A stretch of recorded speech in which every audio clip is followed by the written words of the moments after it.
दोस्तों आज के डेट में गरीबी और अमीरी के बीच में इतना फासला हो गया है, इतनी बड़ी खाई हो गई है कि उसको पाटना नामुमकिन हो गया है। दोस्तों जैसे जैसे समय बढ़ता जा रहा है तो अमीर अमीर बनता जा रहा है और गरीब गरीब बनता जा रहा है। इनके बीच में इतना बड़ा फासला आता होता जा रहा है कि जो लगता है कि कभी खत्म ही नहीं होगा।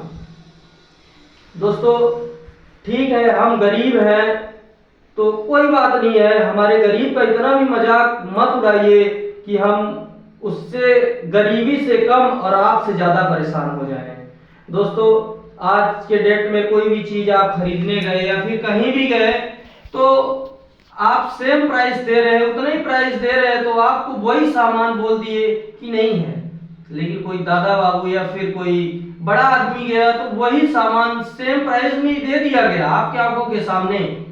ऐसा नहीं होना चाहिए, क्योंकि आपके भी बाल बच्चे हैं, उनके भी हैं। क्या उनके बाल बच्चे सोने चांदी के बने हैं और आपके मिट्टी के बने हैं? ऐसा कुछ नहीं है। तो ऐसा खत्म करने के लिए आपको आगे आना पड़ेगा, आपको आगे आना पड़ेगा और अपने हित में जो भी बातें बोली जा रही है, जो भी बातें कोई भी बोले उसे सुने, जाने, समझे और बिल्कुल आगे आने से बिल्कुल मत हिचकिचाए, क्योंकि आज आप जितना करके देंगे सामने वाले को कल उतना ही मिलेगा। क्योंकि आज जैसे दिन ब दिन ये खाई बढ़ती जा रही है, ये दूरियां बढ़ती जा रही है, कल के दिन और बहुत बड़ी गंभीर समस्या हो जाएगी इसमें। इसका सही उदाहरण आप एक छोटे से एग्जाम्पल से लगाइए कि आप थाने में गए, आपका सामान चोरी हुआ, आपके पीछे ही कुछ दुर्घटना हुई, लेकिन आपका रिपोर्ट नहीं लिखा जा रहा है।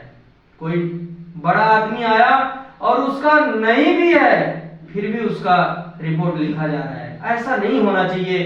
कम से कम ठीक है, हम गरीब हैं, कोई बात नहीं है, लेकिन कम से कम जहां इक्वलिटी की जरूरत है वहां तो इक्वलिटी मिले, जहां दे सकते हैं आप वहां तो दीजिए। कम से कम हम अगर इसका सेम प्राइस दे रहे हैं आपको, तो आप हमको ये सामान क्यों नहीं दे रहे हैं? अगर हम थाने में जा रहे हैं और वो चीज, वो रिपोर्ट हो गया, कुछ भी हो गया, अगर वो होना चाहिए तो क्यों नहीं हो रहा है? या फिर उसमें वो दूसरे के बोलने से वो चीज हो जा रहा है, तो ऐसा क्यों हो रहा है?